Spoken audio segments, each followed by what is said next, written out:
පාරක් හදනවා නම් පාරේ වංගුවක් තියෙනවා නම් වංගුවේ මැද්දේ ප්‍රපාතයක් තියෙනවා නම් එතන ගාඩ් රේල් එකක් දාන්න ඕනේ කියන එක පොඩි ළමෙක් වුණත් දන්නවනේ. එතන ගාඩ් රේල් එකක් තියෙන්න ඕනේ. ඒ ගාඩ් රේල් එකට ලොරියක වුණත් බරල්ලන්න පුළුවන් වෙන්න ඕනේ. ඒක ඒ විදිහට හදන්න ඕනේ. නැත්නම් පාර වහලා දාන්න ඕනේ. මොකද හේතුව මිනිස්සු අතින් රියානතුරු සිද්ධ වෙනවා. අපේ පොලිසිය හරි දක්ෂයිනේ. අපරීක්ෂාකාරී රියදුරට නිින්ද මේක නෑ. රියදුරට නිින්ද ගියේ ඇයි? අපරීක්ෂාකාරී රියදාවනය සිද්ධ වුණේ කොහොමද? කොහොමද ඒක සිද්ධ වුනේ? දැන් අම්බෝක ප්‍රයිවට් බස් එකක් වුණා නම් මෙලහට බස් ගැමුණු ඉවරයි.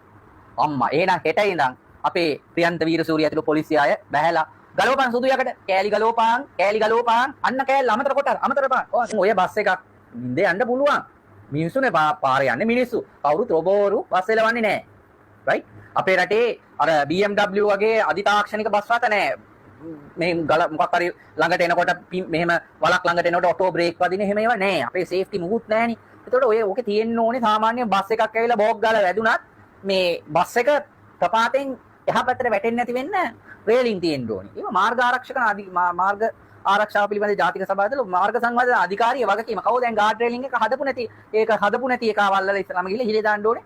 මේ රිය හත් සිටු වෙච්ච අනතුරේ වගකීම එක්ක රියදුරු පත්තේ දාලා එක්ක බස් එක මතේ දාලා එක්ක කාගේ හරි ඇඟේ ගහලා අන්තිමේදී ඕකේ බස් එක නැගලා ගිය මිනිස්සු තමයි වැරදි වෙන්නේ. ඒ තත්ත්වෙට වැඩ කරන්න බෑ. ඕවා හරියට ඇනලයිස් කරන්න ඕනේ. ඕවා හරියට පරීක්ෂණ කරන්න ඕනේ.